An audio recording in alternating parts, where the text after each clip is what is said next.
अब आर्थी भावना के बारे में बताते हैं और कहते हैं कि प्रयोजन इच्छा जनित क्रिया विषय व्यापार आर्थी भावना। ठीक है, कि प्रयोजन, अब उन्होंने कहा यजेत स्वर्ग काम है, तो स्वर्ग की कामना करने के लिए यज्ञ करें, तो हमारा प्रयोजन क्या हो गया? स्वर्ग हो गया। ठीक है, प्रयोजन अब हो गया स्वर्ग की, यज्ञ करने का प्रयोजन क्या हो गया? स्वर्ग की प्राप्ति, तो स्वर्ग हो गया प्रयोजन।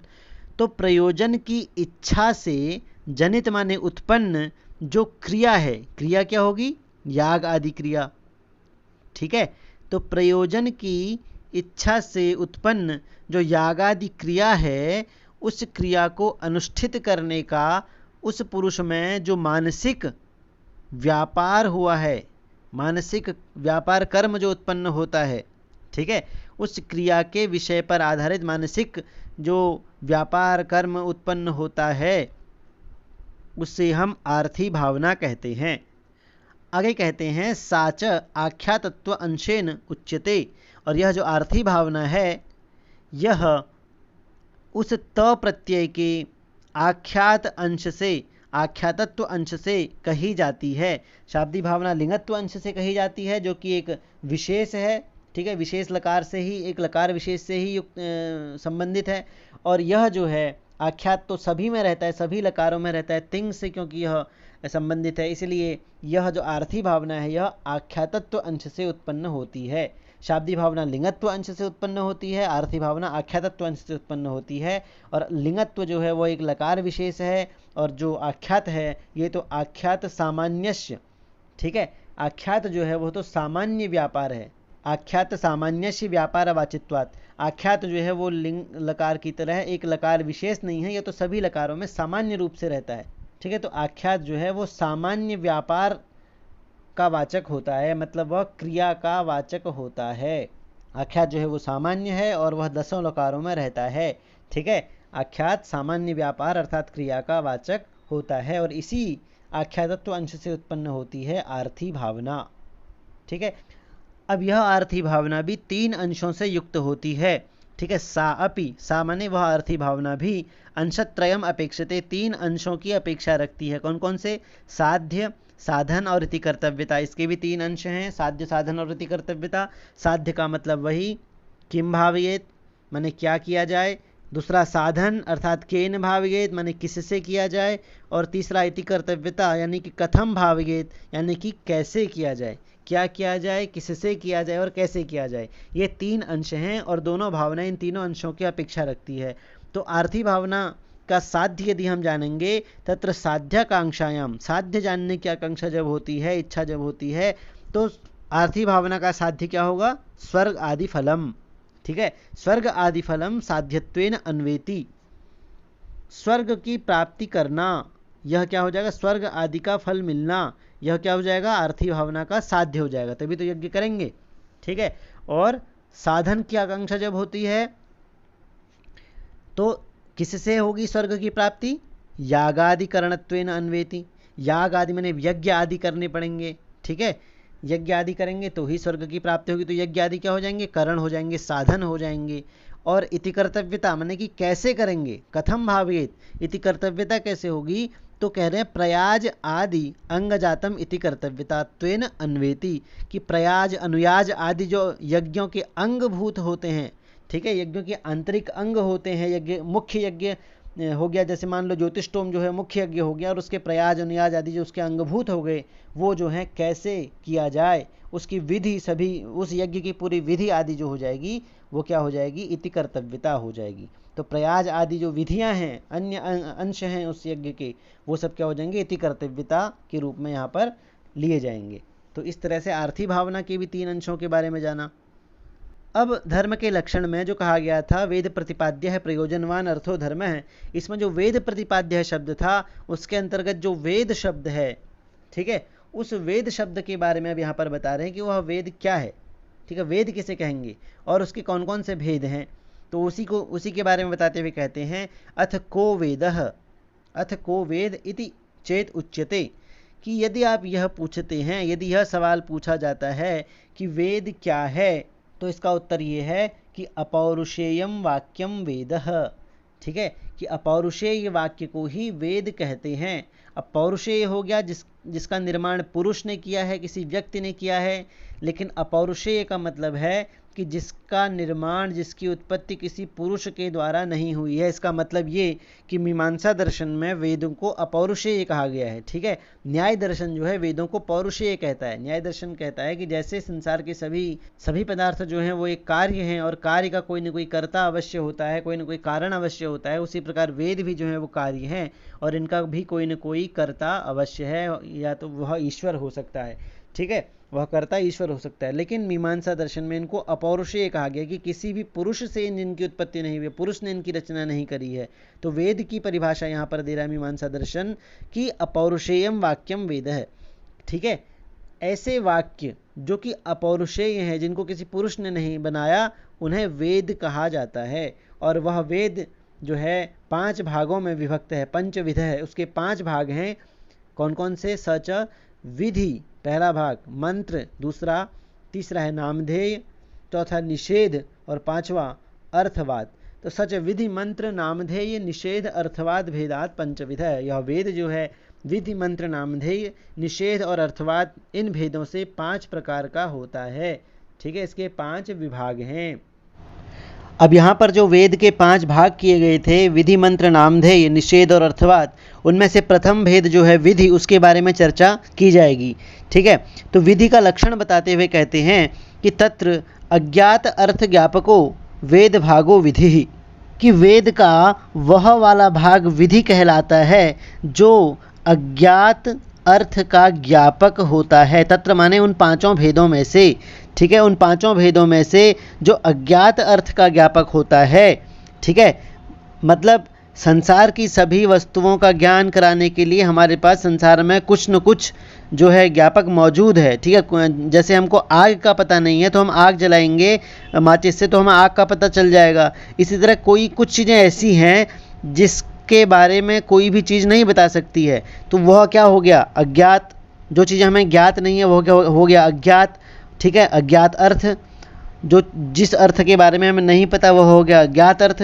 और वेद का वह भाग जो कि अज्ञात अर्थ का ही ज्ञापक होता है, ज्ञान कराने वाला होता है, उसी को विधि कहते हैं। ठीक है, जैसे संसार की कोई भी वस्तु हमें ये नहीं बता सकती कि स्वर्ग कहाँ है।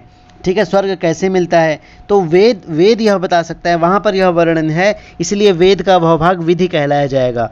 और कह रहे हैं कि सच तादृश प्रयोजनवत् अर्थ विधानेन अर्थवान यादृशम चार्थम प्रमाणांतरेण अप्राप्तम विधत्ते। और वह जो विधि है उसकी सार्थकता यही है कि यादृशम चार्थम, कि जिस अर्थ को प्रमाणांतरेण, किसी अन्य प्रमाण के द्वारा आप नहीं जान सकते।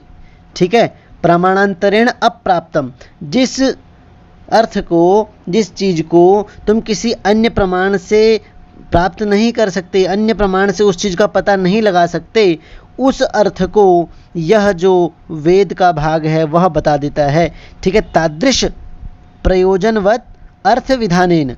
ठीक है, उस अर्थ का विधान करने में ही प्रयोजन है जिसका, उस अर्थ को बताने में ही खूबी है जिसकी, या उस अर्थ को बता देने में समर्थ है जो।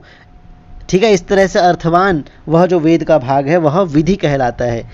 तो इसकी सार्थकता यही है कि जो सप्रयोजन अर्थ अन्य प्रमाणों से अज्ञात रहता है उसका विधान जो है विधि करती है। उदाहरण देते हैं, यथा अग्निहोत्रम जुहुयात स्वर्ग काम है, जैसे कि अग्निहोत्रम जुहुयात स्वर्ग काम है, यह एक विधि है। ठीक है, कि स्वर्ग की कामना करने वाले अग्निहोत्र यज्ञ को करें या अग्निहोत्र हवन करें। ठीक है, तो इति विधि ही मानांतरेण अप्राप्तम स्वर्ग प्रयोजनवद होमम विधत्ते। अब यह जो विधि है यह स्वर्ग का प्रयोजन है, जिनका स्वर्ग चाहते हैं, जो लोग स्वर्ग की कामना करते हैं, स्वर्ग प्रयोजन है जिनका, उनके लिए होमम विधत्ते, उनके लिए हवन, कौन सा हवन करना चाहिए इसके बारे में बताती है। ठीक है, स्वर्ग जो पाना चाहते हैं वे कौन सा हवन करें, इस चीज़ के बारे में यह विधि बताती है कि वो लोग अग्निहोत्र यज्ञ करें। और यह बात कि आपको स्वर्ग अगर चाहिए तो आप होम करें, आप हवन करें, वो भी अग्निहोत्र नाम का, यह बात किसी भी अन्य प्रमाण से आपको प्राप्त नहीं होगी। इति विधि ही मानांतरेण अप्राप्तम, मान माने प्रमाण, ठीक है, या फिर कोई अन्य साधन, तो किसी भी अन्य साधन से ये चीज़ आपको अप्राप्त रहेगी। लेकिन विधि ने यह बात बता दी कि स्वर्ग जिनका प्रयोजन है वो अग्निहोत्र नाम का यज्ञ करें, इसीलिए वेद का यह भाग जो है वह विधि कहलाया। इसका अर्थ क्या निकला कि अग्निहोत्र नामक यज्ञ से स्वर्ग की संपन्नता को प्राप्त करें, कि अग्निहोत्र नामक यज्ञ से ही स्वर्ग प्राप्त हो सकता है। ठीक है। अब कुछ विधियां ऐसी होती हैं जिनमें हवन आदि क्रियाओं का विधान नहीं रहता, उनका वर्णन नहीं रहता, बल्कि केवल कुछ क्रियाओं के अंगभूत पदार्थों का विधान होता है। मतलब कि उस हवन में कौन कौन सी क्रिया की जानी चाहिए, कौन कौन से पदार्थ लगेंगे, उनका विधान किया हुआ होता है।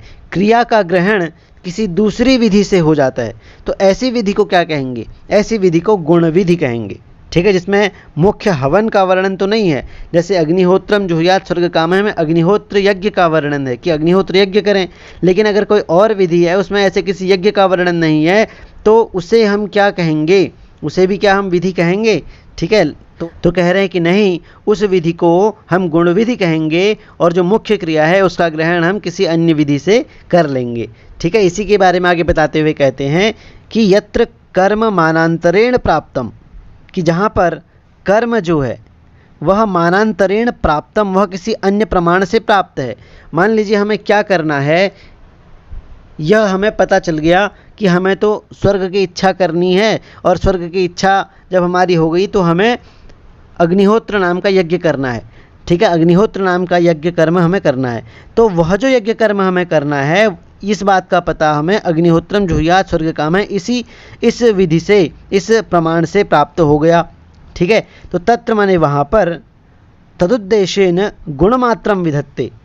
ठीक है, तो उस कर्म का विधान जब अन्य प्रमाण से हो गया, अन्य विधि से हो गया, वहाँ पर उस विधि कर्म को उद्देश्य करके, ठीक है, उसको उद्देश्य करके, अब जो दूसरी विधि आएगी उसमें भी यह नहीं कहा जाएगा कि आपको फिर से अग्निहोत्र यज्ञ करना है और फिर उसमें ये करेंगे, ऐसा नहीं कहा जाएगा। अब अगली विधि में उसके बारे में बताया जाएगा या उसकी अन्य क्रियाओं के बारे में बताया जाएगा, लेकिन उसे भी विधि ही कहेंगे, लेकिन उसे गुण विधि कहेंगे। तो वहाँ पर उस मुख्य विधि को उद्देश्य करके गुण मात्र का, ठीक है, उसके सिर्फ गुण मात्र का विधान किया जाएगा, गुण मात्रम विधत्ते।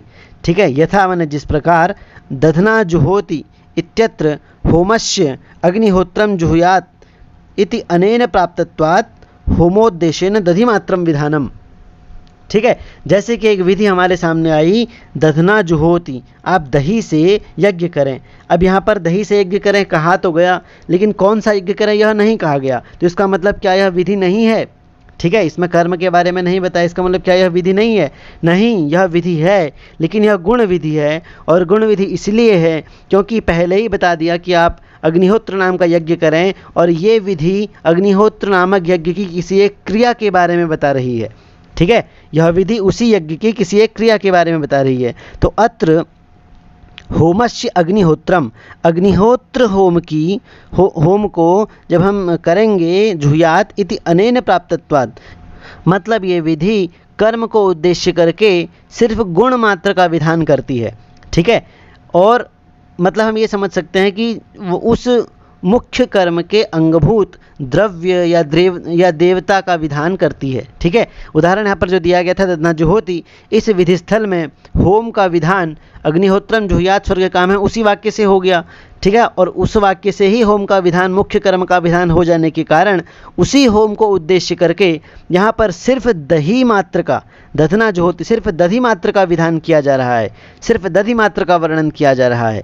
ठीक है, और इसीलिए इस दधना जुहोति वाक्य का जो अर्थ निकलेगा, मीमांसा अर्थ में मतलब जो निकलेगा, इसका जो हम अर्थ निकालेंगे वो ये निकलेगा कि दधना होमम भावियेत, कि आपको दही से होम करना है। पहले बोला क्या करना है, आपको अग्निहोत्र यज्ञ करना है, फिर कैसे करना है, तो दही के द्वारा करना है। तो दधना जुहोति भी विधि कहलाई जाएगी, लेकिन यह मुख्य विधि नहीं कहलाई जाएगी, यह तो गुण विधि कहलाई जाएगी। ठीक है, यह उस मुख्य यज्ञ के किसी गुण या क्रिया मात्र का ही विधान करेगी। ठीक है, किसी द्रव्य या देवता का ही विधान करेगी, इसीलिए इसको गुण विधि कहते हैं। ठीक है।